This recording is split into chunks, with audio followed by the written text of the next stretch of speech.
नमस्कार दोस्तों, मेरा नाम है शुभजीत भट्टाचार्य। आप लोग देख रहे हैं शुभोटमी। देखिए, जो लोग मेरे चैनल पे पहली बार आए हैं सबका नाम भूलना और बेल आइकन प्रेस करना। इससे क्या होगा, मैं जो भी अपना फ्री चलेगा और लाइक से कमेंट करना ना भूलना, ये बिल्कुल फ्री है। चलिए तो फिर शुरू करते हैं। देखिए, आज आपको D9 या फिर नवमांश के कुछ बातें बताऊँगा। सबसे पहले बहुत लोगों का सवाल रहता है नवमांश के बारे में कि नवमांश या फिर D9 कब एक्टिव होते हैं। बहुत लोग कहते हैं मैरिज के बाद, बहुत लोग कहते हैं शादी के पहले पहले, बहुत लोग कहते हैं 36 ईयर की बात क्योंकि सैटर्न वहाँ पर मैच्योर होता है, बहुत लोग कहते हैं कि 32 के बाद। अब इसका सवाल का जवाब क्या है? देखिए, जो नवमांश D9 है वो आपके जन्म समय से एक्टिव हो जाता है। ठीक है, जब आपका जन्म होता है उसी समय से आपका एक्टिव हो जाता है। क्यों? देखिए, नवमांश इसको D9 को हम 9 हाउस से हम देखते हैं। ठीक है, तो कहीं ना कहीं आपके भाग्य से जुड़ा है और भाग्य जो है, भाग्य के कुछ परसेंटेज हम अपने जन्म के समय लेके पैदा होते हैं। और नेक्स्ट हम देखते हैं शादी। शादी जो मैरिटल लाइफ होता है वो कहीं ना कहीं हम अपने किसके साथ शादी होने वाले, किसके साथ कब मरेंगे, कब जिएंगे, ये सारी चीज़ें हम पहले से तय कर चुके आते हैं जन्म से पहले।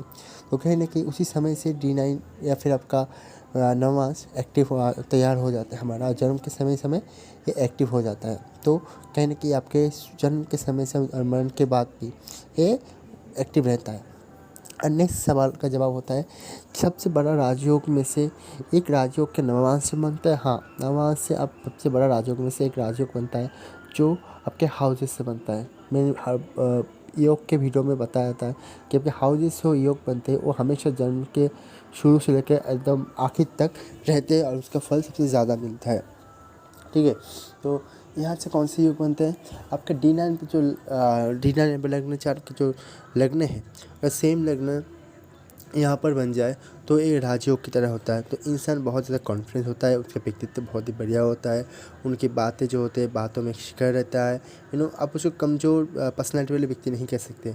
उनके बातें लोग सुनेंगे, जानेंगे, मानेंगे और उनके बातें के विरुद्ध बातें करने के लोग सोचेंगे 2-3 बार और खुद सोच के घबराएंगे कि हाँ, मुझे बोलना चाहिए, क्या इंसान सही है गलत है, वो बात नहीं, लेकिन बोलने से पहले 2-3 बार ज़रूर सोचेगा।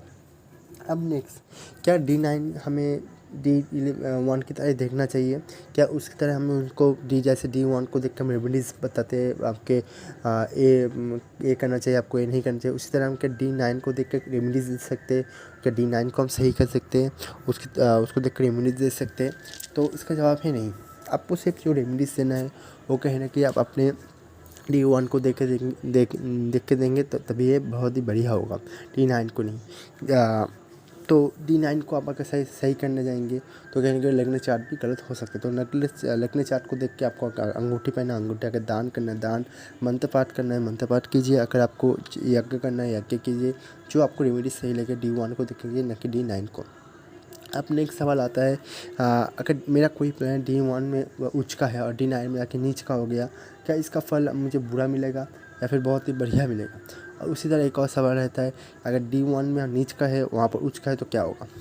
देखिए, अगर D1 में नीच का है, नवमांश में उच्च का हो गया तो क्या होगा? देखिए, जैसे आपका यूँ समझ लीजिए ऐसा कोई अगर प्लैनेट है जहाँ D1 पे उच्च का, जैसे आपके कर्क राशि पे 22 या 24 तो 22 डिग्री के अगर मंगल बैठा है, तो आप जब इनका नवमांश बनाएंगे तो कहीं ना कहीं वो देखेंगे आपके मकर राशि में जाके बैठ के, तो उच्च का हो गया।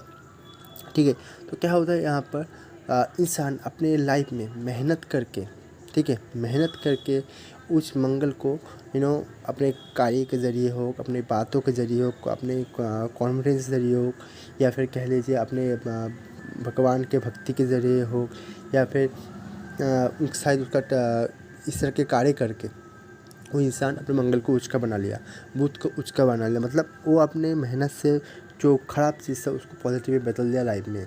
ठीक है, उसी तरह जब लाइफ में आप देखें कोई उच्च का प्लैनेट है लेकिन D9 में जाके नीच का हो गया, इसका मतलब क्या है? इंसान कहीं ना कहीं लाइफ में जाके सेकेंड हाफ लाइफ में जाके इंसान ऐसा कोई कार्य करता है कि उसका जो उच्च का प्लैनेट है उसका परिणाम वो नीच का लेके आएगा, मतलब वो बुरा कार्य करेगा उस प्लैनेट के दौरान। तो क्या अगर ऐसा कोई देख है तो उस प्लैनेट को आप कोशिश कीजिए उसका रेमेडीज़ करने के लिए, उस पैंट को सही रखने के लिए, ठीक है। अगर देखिए कि आपस छुरे उचका है, ठीक है, तो कोशिश कीजिए आप पॉलिटिकल पार्टियों से, उच्च अधिकारी से कनेक्ट होते हैं, उनके साथ मिलकर कोई गलत कार्य मत करना, उनके साथ मिलकर सही कार्य कीजिए, तो आपको सूर्य भी उचके रहेंगे, उसके साथ फल देने में सक्षम होंगे, ठीक है। इसके साथ साथ क्या D9 को हम दशा से जोड़कर देख सकते हैं? बहुत लोगों का सवाल का जवाब होता है हाँ, D9 को आप दशा से जोड़कर देख सकते हैं। देखिए, क्योंकि जब आपके बेटा स्कूल में ट्रॉफ़ी जीता होगा, स्कूल में कोई अच्छा कार्य के लिए कोई अवार्ड ले रहा होगा, उसी समय शायद आप अपने पत्नी के साथ झगड़ा हो जाए, बॉस के साथ अलग संबंध बन जाए, अच्छे बिजनेस कार्य के साथ आप जूझ जाए, क्योंकि इंसान के बहुत सारे पहलू होते हैं, बहुत सारे पार्ट होते हैं, बहुत सारे रोल उसको निभाना पड़ता है। तो कहीं न कहीं दशा में वो जो परिणाम होगा, आप D9 से भी देख सकते हैं कि आपके मैरिटल लाइफ में कैसा परिणाम रहेगा, ठीक है। उस तरह के आप देख सकते हैं, ठीक है। क्या D9 को भी D1 की तरह देखना चाहिए? हाँ, आप देख सकते हैं कि, लेकिन ये देख सकते हैं कि आपका प्लान की जो टू डिग्निटी है, कहाँ पर बैठे हैं, वो आप देख सकते हैं। जैसे आप फर्स्ट बेंच पे बैठे, लेकिन बेंच पे कहाँ पर बैठे, फर्स्ट पोजीशन पे, लेफ्ट से फर्स्ट या फिर राइट से फर्स्ट, आपको वो चीज़ अगर देखना है तो आप D9 से आप देख सकते हैं, ठीक है। वो चीज़ आपके लिए बहुत ज़्यादा मददगार साबित होगा। आप घर पे बैठे हैं, घर पे कहाँ पर है? क्या आप किचन पे हैं? क्या आप सोने के रूम पे हैं? क्या आप टॉयलेट पे हैं? तो अगर टॉयलेट पे रहेंगे, अगर आपको कोई कार्य बोला जाए, आप कर नहीं पाए। किचन पे रहेंगे तो खाना बनाने के लिए बोला जाएगा, आप खाना अच्छे से बना सकते हैं, लेकिन बेडरूम में बैठे बैठे सोए आप खाना नहीं बना सकते। इस तरह D9 को हम इसलिए देखते हैं, ठीक है। जी, छोटा सा सवाल था, जो क्वेरी था आपका, तो कोशिश की मैंने उसको पूरा करने के लिए। वीडियो पसंद है तो लाइक शेयर कमेंट करना भूलना। मुझे फेसबुक बहुत आसानी से लगा इससे, और वीडियो में बहुत बहुत शुक्रिया, बाकी देखते हैं ना।